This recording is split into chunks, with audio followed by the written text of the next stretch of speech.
بسم الله الرحمن الرحيم. الحمد لله رب العالمين، والعاقبة للمتقين، ولا عدوان إلا على الظالمين، والصلاة والسلام على نبيه الكريم وعلى آله وأصحابه أجمعين. أما بعد، السلام عليكم ورحمة الله وبركاته. در این روزها از برادران و خواهران سوال ها می آید. وقتی که نظر می کنیم اکثری سوال در یک موضوع است که این موضوع حکمی عاذر المشرک، یعنی حکمی کسی که مشرک را مشرک نمی گوید، حکمی کسی که می بیند که یک کسی دیگر شرک را انجام داده ایستاده است اما اون را مشرک و کافر نمی گوید. در حقیقت در این مسئله سوال ها زیاد است و در گرد و اطراف این مسئله بعضی از مشکلی ها به وجود آمده است به سبب بعضی از طالب علمانی که کامل نیستند یا که طالب علمانی که مائل به ارجاع شده اند. چخیلی که بیان کردیم این مسئله العاذر المشرک هست، یعنی حکمی کسی که مشرکین را، مشرک ها را بمانندی رافضه های قبر پرست، بمانندی اون قبر پرستانی که از صوفی هستند، بمانندی کسانی که حکم برار هستند، همه از مشرک است. باید بدانیم که اولا هر کسی که در عبادت شرک را انجام می دهد، هر کسی که شرک را در طاعت انجام می دهد و هر کسی که شرک را در قانون سازی انجام می دهد و هر کسی که شرک را در حکم کردن انجام می دهد، همه اش برابر مشرک است. مشرکی که در عبادت شرک را انجام داده است مشرک شده است، و مشرکی که در دعا مشرک شده است، و مشرکی که در حکم کردن به حکم غیر الله حکم کرده است و مشرک شده است، و مشرکی که در طاعت اطاعت طاغوت کرده است و مشرک شده است. بین این شرک ها هیچ فرقی وجود ندارد و این عقیده اهل سنت و الجماعت است. چخیلی که شیخ الاسلام ابن تیمیه ذکر میکنند و چخیلی که این سخن را از علمای گذشته شیخ ابن باز و چخیلی که شیخ محمد امین شنقیطی و چخیلی که محمد ابن ابراهیم کاملا واضحا ذکر کردند که امروز در یوتیوب وجود دارد. پس مستعینا بالله شروع میکنیم در مسئله این که هر کسی که کافر را، مشرک را، قبوری را مشرک و کافر نگوید حکمش چیست؟ پس ببینید، هر کسی که مشرک ها را، یعنی قبر پرستا، از کسی که خودش را مسلمان بگوید و قبر پرست باشد مشرک باشد، یا که قانون ساز باشد، یعنی در پارلمان نشیند قانون سازد، یا که حکم به غیر حکم الله بکند، از رافضه ها باشد، یا که هر کسی که همچنین انسان را کافر نگوید در سه حالت است. حالت اول، هر کسی که کاملا مشرک هایی که خود را به اسلام نسبت می دهد کاملا بگوید که اینها هیچ وقت مشرک یا کافر نیست، اینها مسلمان می شود، اینها ما یگان حالت کافر گفته نمی توانیم، و بگوید که مطلقا همه اینها را ما مسلمان می گوییم. هر کسی که لا اله الا الله گفت اون مسلمان است، گرچنده که شرک کرد، گرچنده که کفر اکبر یا که شرک اکبر را آشکار انجام داد، یا که گفت که در یک انسان اسلام و شرک اکبر، البته ما در موضوع شرک اکبر صحبت کردیم، اسلام و شرک اکبر در یک انسان جمع شدنش ممکن است، یا که کسی چیزی از شکننده های اسلام ظاهری آشکاری که کفر اکبر است رد کرد، به مانند دعا کردن مردهش، ذبح کردن به قبرستان، اینها را گفت که این شرک نیست. بدانید و بعد از این ندانستم نگویید که این خطرناک است که هر کسی که این چنین عملها را کرد کافر است، مطلقاً کافر است. چرا که همون انسان حقیقت اسلام را حالا به جان آورده است. یعنی هر کسی که همچنین مشرکان را کافر نگوید، بگوید که فقط لا اله الا الله گوید، تمام است، تمام شرک و کفر و ارتداد را بجا، رده را بجا بیارید، هیچ مشکلی ندارد، دانید که همچنین انسان کافر است، حقیقت اسلام را حالا به جان آورده است و حالا کفر بر طاغوت را به جان آورده است. و همین چنین انسان ها به جهلش عذر نمی شود.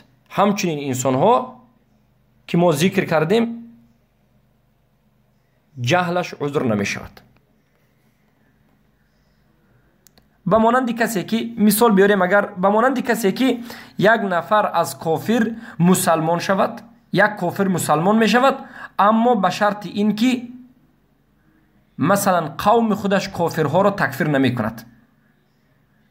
یک نفر، یک کافر خریستیان میگیم یا یهود مسلمان می شود، اما قوم خودش کافرهایی که هستند اونها را تکفیر نمی کند و بین مسلمان ها و کافرها فرق نمیگذارد. در این حالت ما نمیگیم که این انسان مسلمان شد، حالا مسلمان نشده است به سبب اینکه مشرک ها را تکفیر نکرده است، چرا که این کفر بر طاغوت را ترک کرده است و اسلامش صحیح نیست. بارک الله فیکم. و به این سخنمان دلیل های زیاد وجود دارد برادران و بزرگواران، دلیل های زیاد وجود دارد و بیایید به شما بعضی از سخنهای اهل علم را در همین اصلی که ما حالا ذکر کردیم بیان نماییم. امام الملطی وفات کننده 377 هجری در حکم کسی که شک میکند، شک در کفر کافر میکند، یک کسی که در کافر بودن مشرک شک میکند، میگویند تمام اهل قبله اختلاف در بینشان وجود ندارد و جمیع اهل القبله لا اختلاف فی بینهم و جمیع، یعنی تمام اهل قبله در بینشان اختلاف وجود ندارد که ان من شک فی کافر فهو کافر، هر کسی که در کافر بودن کافر انیق شک بکند کافر است. لأن الشاک فی الكفر لا ایمان له، چرا که یا زیرا هر شک کننده بر کفر ایمان ندارد. هر یک کسی که بر کفر شک میکند، بر کافر بودن کافر شک میکند، ایمان ندارد. چرا؟ لأنه لا يعرف كفرا من ایمان، زیرا که این انسان حالا کفر و ایمان را فرق کرده نمیتواند. فليس بين الأمة كل المعتذرة فمن دونهم خلاف أن الشاك في الكافر كافر. در بین امت اسلام حتی معتزله ها که از اهل سنت فرسخ دور است و یک فرقه مبتدعه است، در بین اینها هم هیچ فرقی وجود ندارد که میگه شک کردن در کافر این خودش کافر است. البته میتونید نظر بکنید در کتاب التنبیه و الرد علی اهل الاهواء والبدع صفحه 54. و این چنین محمد ابن عبدالوهاب رحمه الله در کتاب نواقض الاسلام شکننده سوم میگند من لم یکفر المشرکین، هر کسی که مشرکین را تکفیر نمی کند، یعنی مشرک آشکار و واضح و انیقی که با قرآن و سنت حکمش واضح است، نه چیزی که شبهه دارد و ناانیق است. موضوع ما در مسئله یک مشرک انیق که شما دیدید که در گرد و اطراف مثلا قبر یک نفر طواف میکند، شرک میکند، انجام میدهد، هر کسی که همین انسان را تکفیر نکند خودش مشرک است.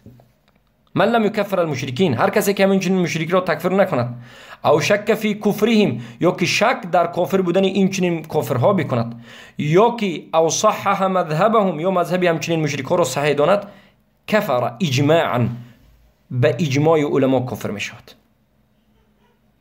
و اینچنین در کتاب الرسائل مجله 4 صفحه 33 میگویند و معنى الكفر بالطاغوت ان تتبرأ من كل ما يعتقد فيه غير الله وتشهد عليه بالكفر والضلال وتبغضه ولو كان اباك او اخاك. معنای کفر بر طاغوت این است که تتبرأ بیزاری جویی، براءت بکنی. معنای براءت چیست؟ ترک بکنی، تکفیر بکنی، دشمنی بکنی، عداوت داشته باشی، بغض داشته باشی از همه اون کسانی که اعتقاد غیر الله را دارند، به غیر الله یگان نمود عبادت را انجام میدهند و مشرکند. و شهادت بدهی که و شهادت بر همونها بر کفرشان بدهی و گمراهیشان بدهی و بدشان ببینی، گرچنده که پدرت و برادرت باشد.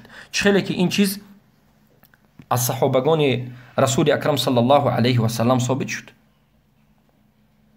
شیخ سومی که امروز سخنشان را میگویم شیخ عبدالله ابا باطین هست. چخیلی که یکی از علمای بزرگ اهل سنت و الجماعت هستند. میگویند فمن قال، هر کسی که بگوید ان من اتى بالشهادتين وصلى لا يجوز تكفيره وان عبد غير الله فهو كافر ومن شك في كفره فهو كافر لأن قائل هذا القول مكذب لله ولرسوله وإجماع المسلمين. هر کسی که بگوید که اگر انسان شهادتین را بگوید و نماز خواند، یعنی هر کسی که بگوید که یک انسان لا اله الا الله محمد رسول الله بگوید، نماز بخواند، بعد از این هیچ وقت و تکفیر کردن و کافر گفتن جایز نیست، گرچنده که غیر الله را عبادت بکند، گرچنده که شرک را انجام بدهد، هر کسی که همین عقیده را داشته باشه خودش کافر است. هر کسی که در کافر بودن همین انسان هم شک کند خودش هم کافر است. فمن شک فی کفره فهو کافر. چرا که هر کسی که این سخن را میگوید این دروغ شمارنده الله و رسول و اجماع مسلمین است. یعنی ببینید یک انسان مسلمان است، خودش نماز میخواند، شرک را انجام نمیدهد، موحد است، اما یک انسان دیگر را میبیند که لا اله الا الله گفته ایستاده است، نماز میخواند اما با شرک را انجام میدهد، به مانند بسیاری از اهل قبور و غیره. بگوید که ما این انسانی که نماز میخواند و شهادتن میگوید شرک را انجام دهد هم تکفیر نمیکنیم، کافر نمیگیم. چرا که این لا اله الا الله گفت، نماز خونده است. این شرک هیچ مشکلی ندارد، اگر بگوید خودش کافر است. شک کسی که در کافر بودن این کند هم کافر است. این سخنی به نهایت وزنین است و این مسئله شوخی نیست. این سخن شیخ عبدالله ابا باطین است که در کتاب الدرر الثانیه فی الادویه النجدیه مجله 10 صفحه 250 ذکر است و در کتاب مجموعه الرسائل مجله اول صفحه 660 ذکر است. شیخ عبدالله و برادرش حسین، دو فرزند امام محمد ابن عبدالوهاب.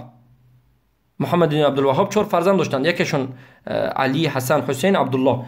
در اینجا عبدالله و حسین میگویند فمن قال لا اعادي المشركين او عاداهم ولم يكفرهم او قال لا اتعرض اهل لا اله الا الله ولو فعلوا الكفر والشرك وعادوا دين الله وارتدوا سبحان الله. ببینید هر کسی که بگوید که من دشمنی با مشرکین ندارم، من دشمنی با مشرکین نمیکنم، یا که بگوید که من با مشرکین دشمنی میکنم اما اونها را تکفیر نمیکنم، اونها را کافر نمیشمارم، یا که بگوید که من به هر کسی که لا اله الا الله گفته است کار ندارم، هر کسی که لا اله الا الله گفته است من به اون کار ندارم، چیزی میکند بکند، گرچنده که کفر و شرک را انجام دهد هم کار ندارم.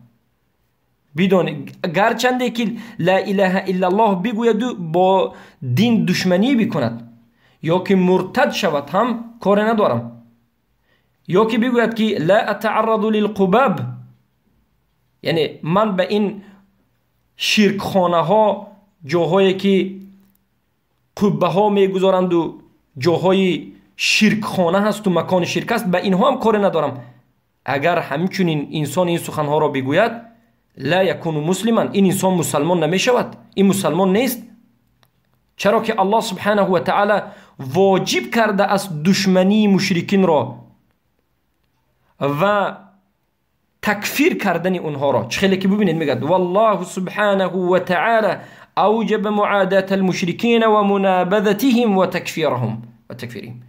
الله سبحانه و تعالی به من و شما ای مسلمان ها واجب کرده است دشمنی کردن با مشرکین را و مبارزه بردن با اونها را و تکفیر کردن اونها را. و این سخن در کتاب الرسائل مجله اول صفحه 38 الدرر السنیه فی الاجوبه النجدیه مجله دهم 140 ذکر شده است. بیاید نظر میکنیم شیخ عبدالرحمن ابن حسن چی میگند؟ لو عرف العبد معنى لا اله الا الله لعرف ان من شك او تردد في كفر من اشرك مع الله غيره انه لم يكفر بالطاغوت. عبدالرحمن ابن حسن میگن که هر کسی که اگر میگن یک بنده معنای لا اله الا الله را بفهمد میداند که هر کسی که شک میکند یا تردد و شبهه در کفر کسی که شرک را با همراهی الله انجام میدهد در حق همون شک میکند میداند که کفر بر طاغوت را ناورده است. یعنی معنای سخن عبدالرحمن ابن حسن این است که هر کسی که معنای لا اله الا الله را خوب میداند مشرک را مشرک میگوید و هر کسی که مشرک را مشرک نمیگوید این حالا معنای کفر بر طاغوت را نفهمیده است، معنای لا اله الا الله را نفهمیده است. و این سخن در کتاب الدرر السنیه فی الاجوبه النجدیه مجله 11 صفحه 523 ذکر شده است. شیخ سلیمان ابن عبدالله ذکر میکنند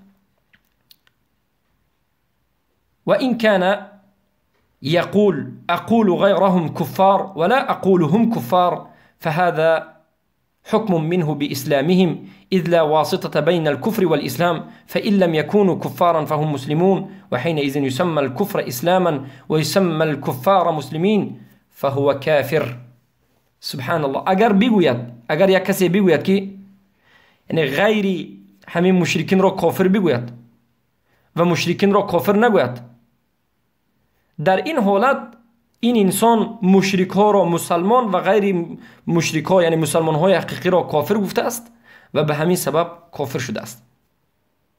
در کتاب الدرر السنیه فی الاجوبه النجدیه مجله 8 صفحه 160 ببینید همه این سخن های علمایی که صدها سال پیش آمده اند و امروز هم همین عقیده را علما دارند.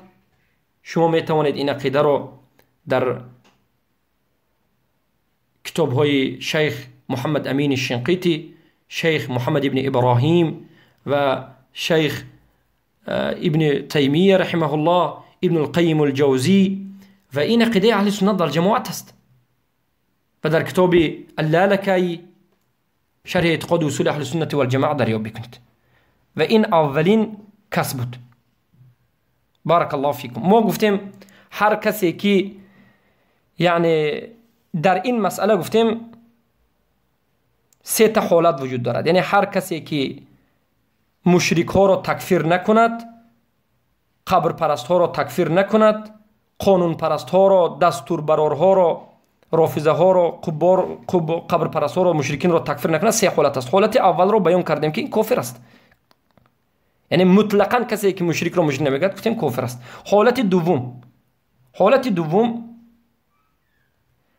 من لم یخالف فی اصل التکفیر، هر کسی که در اصل تکفیر کردن به منوش با اهل سنت و الجماعت مخالفت نمی کند.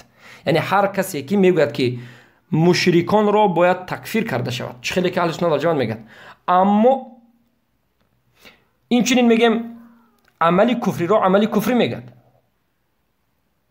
و اقرار میکند که اسلام صحیح نمی شود مگرم با تکفیر کردن و تکفیر کردن این از کفر بالطاغوت است. از کفر بالطاغوت است، همون کفر بالطاغوت که هر کسی که این رو ترک میکنه خودش کافر میشد. اما میگوید که من اهل لا اله الا الله را که قبر پرست باشند هم مشرک باشند هم کافر نمی شمارم به خاطر جهل آنها، زیرا که به آنها حجت نرسیده است میگد و به مشرکین حکم اسلام را میدهد به سبب جهل. یعنی میگوید که من تکفیر را قبول میکنم، من میدونم که تکفیر کردن این کفر به طاغوت است، هر کسی که تکفیر نکند کفر به طاغوتش صحیح نیست، من خوب میدونم. اما هر کسی که لا اله الا الله گفت، گرچنده که مشرک باشد، گرچنده که رافضه باشد، گرچنده که قبر پرست باشد، گرچنده که قانون برار باشد، به مجرد این که اینها خودش را به اسلام نسبت میدهد، من اینها را تکفیر کرده نمیتوانم، چرا که اینها عذر دارد و عذر اینها جهل است و خودش با میداند که اینها به شرک واقع شده است. یعنی این انسانی که همین سخن را میگوید که بله من میدانم که اینها به شرک واقع شد، من میدانم که همین کسی که لا اله الا الله گفت به مانند عامه رافضه، مردم عادی رافضه، همه اش مشرک است، در گرد قبرها طواف میکند و غیره و غیره، وسیله شرک ها، یا که صوفی های قبوری قبر پرستا، یا که حاکمانی که به غیر حکم الله حکم میکند، یا که قانونساز ها. خودش میداند که اینها مشرک است، میگه که من میدانم که اینها به شرک واقع شد، اینا شرک را انجام میداد، اما لا اله الا الله میگه، اما خودش را مسلمان میگه، به همین سبب من اینها را کافر گفته نمیتوانم. علما چی میگند؟ میگن که فهذا لا شك في وقوعه في نواقض من نواقض الإسلام ويلزم من قوله عدم الكفر بالطاغوت في الحقيقة وتكذيب الله والحكم بإسلام الكفار الذين كفرهم الله وتلاعب بدينه وكتابه وهو على خطر عظيم، غير أن لا نكفره إلا بعد إقامة الحجة وإزالة الشبهة عنه وذلك لوجود الشبهة في حقه. این انسان به یگان شک به شکننده از شکننده های اسلام، به نواقض از نواقض های اسلام واقع شد به همین سخنش، و از این سخنش برمی آید، معنای سخنش عاقبتش به ما لازم میشمارد، به دیگرها لازم میشمارد که، به خودش البته لازم میشمارد که کفر بر طاغوت کردن لازم نیست. یعنی در حقیقت کفر بر طاغوت کردن گویا که از سخن این برمی آید که لازم نیست، و با همین سخنش این انسان الله را، رسولش را دروغ شمارده است و کفار و مشرکینی که الله اونها را کفار و مشرکین گفته است، اونها را حکم به اسلام داده است و به دین الله و به کتابش یک بازی کرده است. یعنی من لا اله الا الله گوید، مشرک شود هم تکفیر نمی کنم به سبب این که اینها جهل دارد، جهل عذر است، این چنین سخن گفته است. میگن به همین کارش چی است؟ به شکننده اسلام واقع شد، به کفر واقع شد، این عملش کفر است، شکننده اسلام است و این انسان در خطر عظیم است. اما دقت بکنید که ما این انسان را تکفیر نمی کنیم. این انسانی که میگوید که من به سبب جهل به مشرکین که لا اله الا الله گفتند عذر میدهم و اونها را تکفیر نمیکنم، ما میگیم که این انسان را تکفیر کرده نمیشود مگرم بعد از اقامت کردن حجت و ابلاغ حجت و ازالت کردن شبهات و نابود کردن شبهات از وی. چرا که در این مسئله میگن در همین حالت در این انسان شبهه وجود دارد، در حق انسان شبهه وجود دارد. پس هر کسی که بگوید که من لا اله الا الله گفته را عذر به جهل میدم، به سبب عذر به جهل، یعنی مشرک باشد هم مردم عامی بیخبر است و جهل عذر داره تکفیر نمیکنم، بگید ما میگیم که این انسان به شکننده از شکننده اسلام واقع شد، کفر را انجام داده ایستاده است. اما ما این انسان را میگیم که گرچنده که عملش کفر است خودش را تکفیر نمیکنیم و میگوییم که همون وقتی این انسان تکفیر کرده میشود، کافر گفته میشود، که اول به این انسان حجت و دلیل رسانیده شود، اقامت کرده شود، اقامت الحجه یا که ابلاغ الحجه شود و شبهه که این انسان در مسئله عذر بالجهل دارد از وی نابود کرده شود و بعد از این که این رو حجت رو رسانیده شد، بعد از این البته اگر نفهمد تکفیر کرده میشود. و در این مسئله هم بیاید بعضی از سخنهای علما را در تقریر انمین اصل ذکر میکنیم. یعنی کفر بودنی هر کسی که شک میکند در تکفیر رافضه ها و قبر پرستا از جهمیه، از آدمای عامی، به سبب جهل باشد. بعضی از علماهای نجد ائمه الدعوه میگن در کتاب الدر الرسنیه فی اجوبه النجدیه مجله دهم صفحه 429 میگویند فمن لم يكفر المشركين من دولة تركيا وعباد القبور كأهل مكة وغيرهم ممن عبد الصالحين وعدل عن توحيد الله إلى الشرك وبدل سنة رسول صلى الله عليه وسلم بالبدع فهو كافر مثلهم.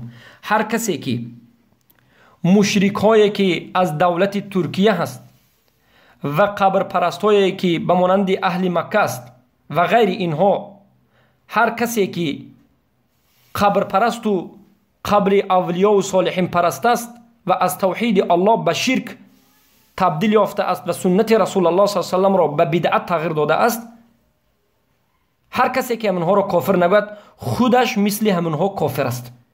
و این کان یکره دینهم و یبغضهم و یحب الاسلام و المسلمین، اگرچه این مشرکان نامبر شده را بد بیند هم، دین اینها را بد بیند هم، اسلام را دوست دارد هم، مسلمان ها را دوست دارد هم، فإن الذي لا يكفر المشركين، زمانی که مشرکان را تکفیر نکرد این قرآن را گویا که دروغ شمارید. فإنه قد كفر المشركين و امر بتکفیرهم، زیرا که قرآن به من و شما امر کرده است که ما مشرکان را کافر بشماریم و قرآن ما را امر کرده است که تکفیرشان بکنیم و قرآن اونها را کافر و مشرکین نامیده است. و البته من رقم مجلد رو و صفحه رو خطا گفتم، این در کتاب دور رسنیه فی الاجوبه النجدیه مجله نهم صفحه 291 ذکر شده است. و دیگر از علما میگن من لم یعرف کفر الدول الترکیه فما عرف لا اله الا الله، هر کسی که کفر دولت ترکیه را نداند پس این معنای لا اله الا الله را ندانسته است. در کتاب دور رسنیه فی الاجوبه النجدیه مجله دهم صفحه 429 شما سوال میکنید که کدام دولت ترکیه؟ حاضر دولت ترکیه که رجب طیب اردوغان حکم میکند یا که دیگه دولت ترکیه؟ حاضر دولت ترکیه به اجماع علمای اهل سنت و جماعت این کفر است و تمام حکامش کافر است و کسی که همین را دستگیری میکند هم کافر است. اما حالا سخن در اینجا در مسئله دولت ترکیه که دولت عثمانی بود در همونجا میرود، یعنی دولت آتاتورک که پیش از کمتری آتاتورک آمد و بعد از این آتاتورک آمد در همین سخن رفته است. البته آتاتورک این اولین کسی که دولت عثمانی را نابود کرد، اما دانید که این دولت غوطه‌ور به شرک شده بود. بارک الله فیکم که موضوع این دیگر جا است. و در همین موضوع شیخ محمد ابن عبدالله میگند فاذا كان الصحابه قتلوا المراه التي هي من بنات الصحابه وذلك لما امتنعت من تكفير زوجها فكيف بمن لم يكفر البدو مع اقراره بحالهم فكيف بمن زعم انهم من اهل الاسلام ومن كفرهم هو كافر. مختصر السیره در کتاب مختصر السیره صفحه 34 سخت به این سخن دقت بدید. شیخ محمد ابن عبدالله میگند پس زمانی که صحابه رضی الله عنهم اجمعین یک زنی را که شوهر خود را تکفیر نکرده است کشتند، ببینید صحابه ها یک زن را کشتند، به قتل رسانیدند به سبب این که این زن شوهر خودش را تکفیر نکرد، کافر نشمارید. پس زمانی که یک زن را صحابه ها به خاطر شوهرش را تکفیر نکردند به قتل رسانیدند، میگه چگونه است حکم کسی که این بادیه‌نشین مشرکین را تکفیر نمی کند و مشرکین را گمان می کند که اهل اسلام است؟ پس هر کسی که مشرکین را کافر نشمارد این کافر است. و ابن تیمیه رحمه الله در حق رافضه میگویند من سب الصحابه او واحدا منهم واقترن بسبه ان عليا اله او نبي او ان جبريلا غلط فلا شك في كفره هذا بل لا شك في كفر من توقف في تكفيره.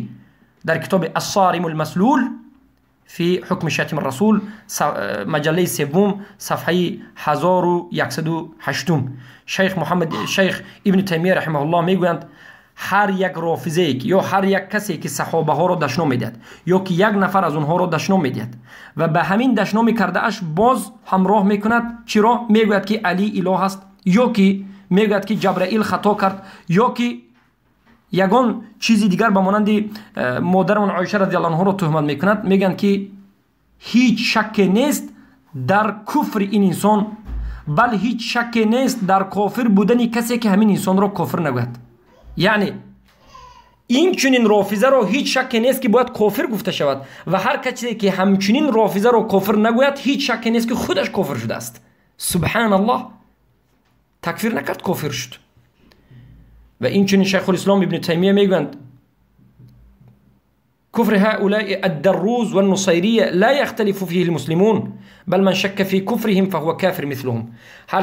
یعنی در کافر بودن یا در کفر اونها میگن دروز و نصیریه هیچ یک نفری از مسلمان ها اختلاف نمی کنند، بل هر کسی که در حق اونها کافر بودن اونها شک میکنه خودش هم کافر است مثل اونها. در کتاب مجموعه الفتاوا صفحه 35 مجله 35 صفحه 161. البته در روز و نصیریه خودشون رو به اسلام نسبت میدن. و ببینید که ابن المقری سخن میکنن در حق کسی که غلات صوفی رو تکفیر نمیکند. میگن من شک فی کفر الیهود و النصارى و طائفه ابن عربی کفر. هر کسی که شک کند در کافر بودن یهود و نصارا و طائفه ابن عربی، صوفی های غلات، اتحادی و الحادی، اتحاد و وحدت الوجود که ما در حلقه های 48 حلقه‌ای بیان صوفی ذکر کردیم، میگن که هر کسی که در کافر بودن اونها شک میکنه خودش کافر است. یعنی غلات صوفی که قبر پرست و اتحاد است، که این نقل را بقاعی در تکفیر ابن عربی ذکر میکند. در تکفیر ابن عربی صفحه 44 ذکر میکنه. ابو حاتم و ابو زرعه میگن که من زعم ان القرآن مخلوق فهو كافر بالله كفر ينقل عن مله ومن شك في كفره ممن يفهم فهو كافر. هر کسی که ادعا بکند که قرآن مخلوق است پس همین انسان کافر به الله است، کفرش این انسان را از ملت اسلام بیرون میکند. و هر کسی که شک بکند در کافر بودن همین انسانی که قرآن را مخلوق گفت، بعد از فهمیدن حقیقت این مسئله کافرش نگوید، خودش کافر است. که لالکایی در شرح اصول اعتقاد اهل سنت و الجماعه در صفحه 341 ذکر میکند. بارک الله فیکم. پس معنای این سخن این است که هر کسی که به سبب این بگوید که هر کسی که لا اله الا الله بگوید و شرک را انجام بدهد جاهل باشد، به سبب جهل ما این انسان را حکم به کفر داده نمیتوانیم. در اینجا سخن برمیآید که این چنین انسان ها یعنی حکمشان چی بوده است؟ این بوده است که به شکننده از شکننده های اسلام واقع شدند اما کافر گفته نمی شود، به اینها حجت رسانیده می شود، ابلاغ الحجه کرده می شود و بعد از این اینها رو تکفیر کرده می شود. و در اینجا علما میگن که فكون من عذرهم وحكم بإسلامهم واقع في ناقض لا خلاف في ذلك. یعنی هر کسی که این چنین مشرکا را به سبب جهل عذر بدهد و حکم به اسلامشان بکند، داند که واقع به شکننده از شکننده اسلام شده است و در این مسئله هیچ خلافی وجود ندارد. لكن تکفیرهم یکون بعد زوال الشبهه عن الشاك المتوقف. اما تکفیر کردن این چنین انسان ها بعد از نابود کردن شبهه ها است، از شک کننده و تکفیر نکننده. وقد قرر ذلك اهل العلم ومن اقوالهم.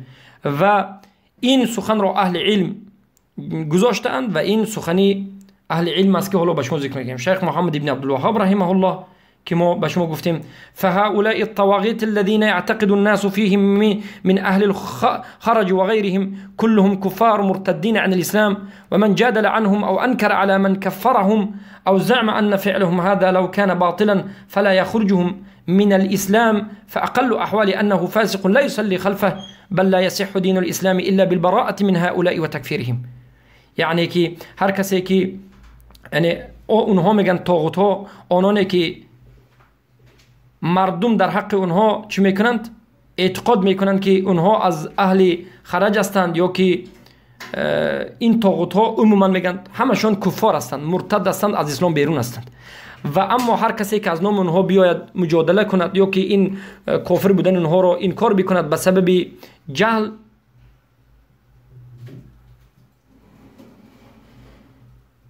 و بداند که تکفیر کردن نتواند و عذر به جهل بدهد، اینها را از اسلام بیرون کرده نمی شود. و کمترین حالش فاسق است و از پشت اینها نماز خوانده نمی شود.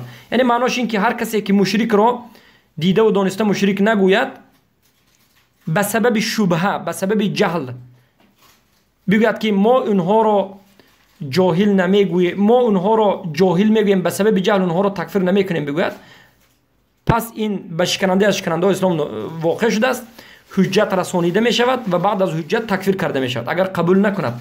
اما دانید که از پشت این چنین انسان ها نماز خوانده نمی شود. و این سخنی شیخ الاسلام در کتاب الدرر مجله 10 صفحه 56. خیلی که در اینجا تأمل بکنید که شیخ محمد بن الوهاب میگویند که یعنی هر کسی که مشرکین را به سبب جهل عذر بدهد و مشرک نخواند، اینها را تکفیر کرده نمی شود.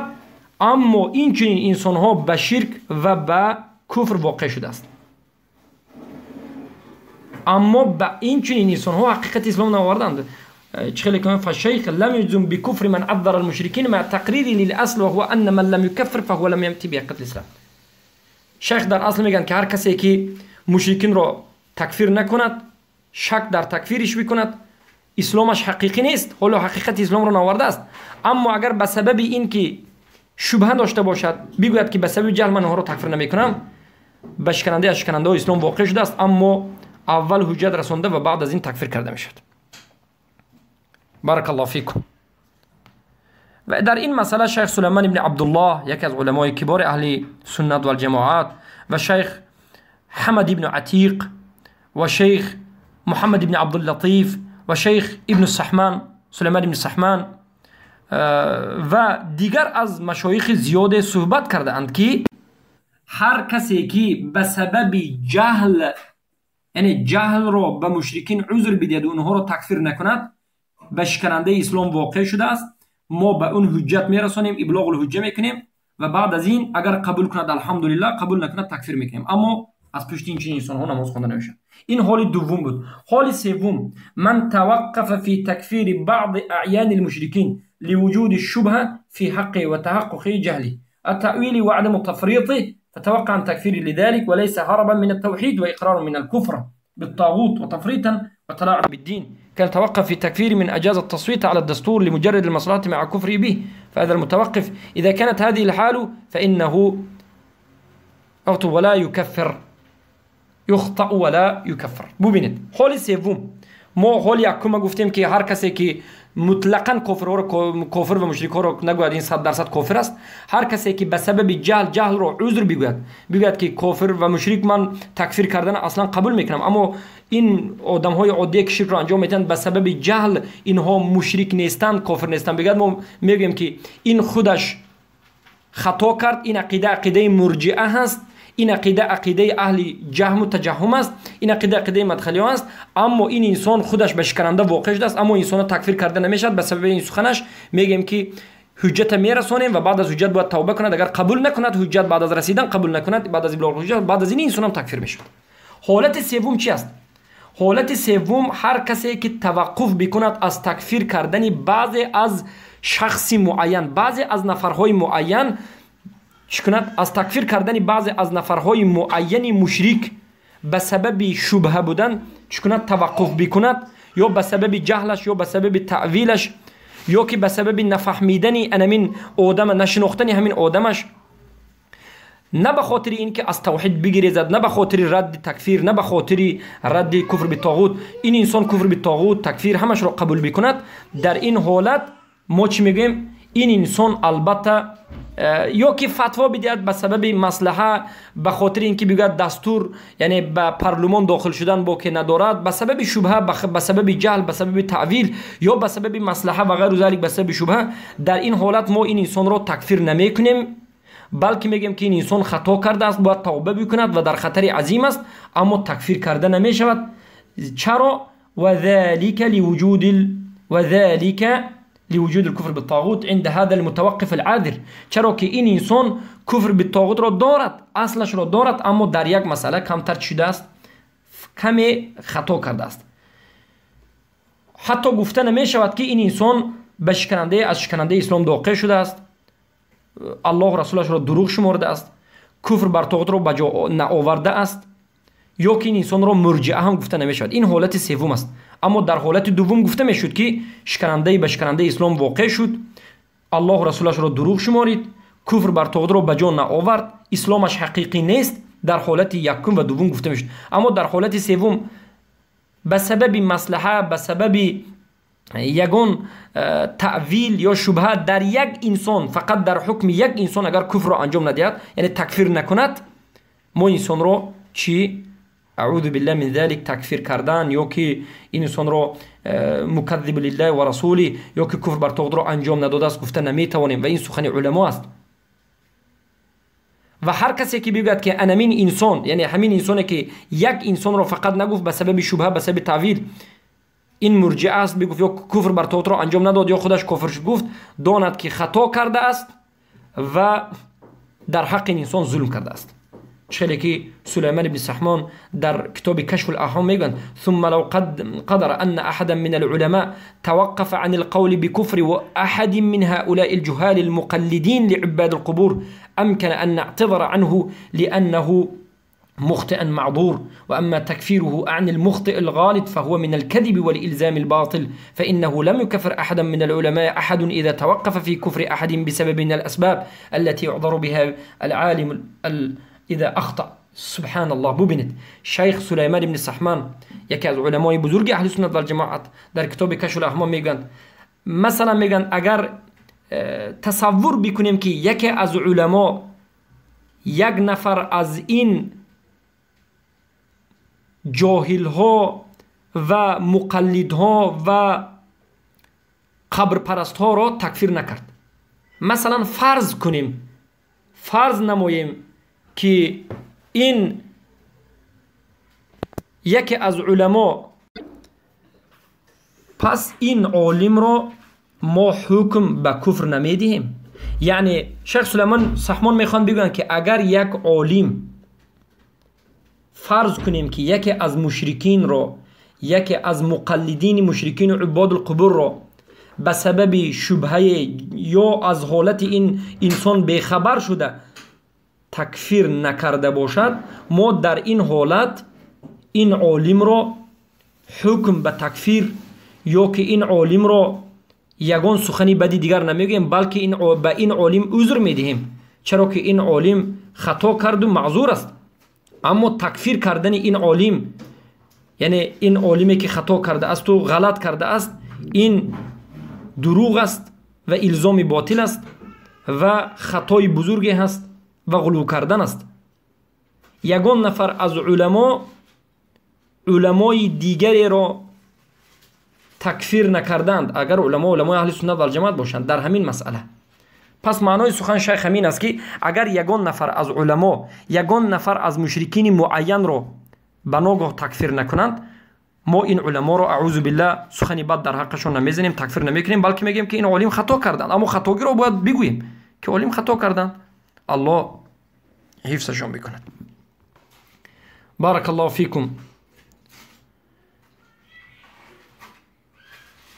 پس اما هر کسی که همین چیز را جایز بداند، یعنی خطا کرده است. انا این بود عقیده اهل سنت و الجماعت در مسئله العاذر المشرک، گرچند که زیاد ثبت شد لیکن مجبور شدیم که کاملا ذکر بکنیم.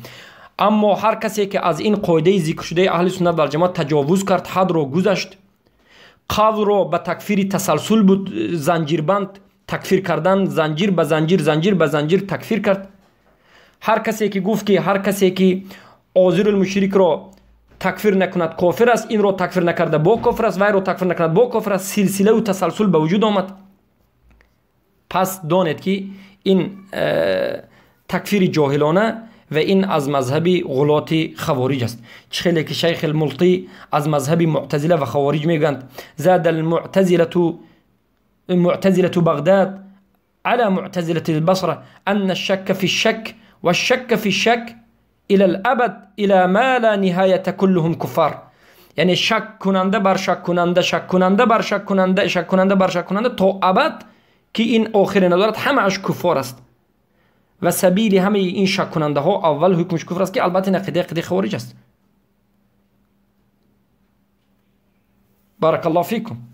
پس عقیده اهل سنت و الجماعت چی است؟ چخیلی که شیخ مالطی میگند شک کننده اول در حق کافر و مشرک این کافر است، اما شک کننده دوم در حق اول، دوم نفر در حق اول، این کافر نیست بلکه فاسق است. چرا که شک کننده دوم در حق کفر و شرک شک نکرد، در حق یک انسان مسلمان شک کرد که شک در حق مشرک کرده بود. بارک الله فیکم. این سخن در کتاب التنبیه صفحه 54 ذکر است. البته فهمیدن این مسائل مشکل است، اما کوشش بکنید و حرکت بکنید که حقیقت این مسئله رو بفهمید. بارک الله فیکم. حیاکم الله و بیاکم.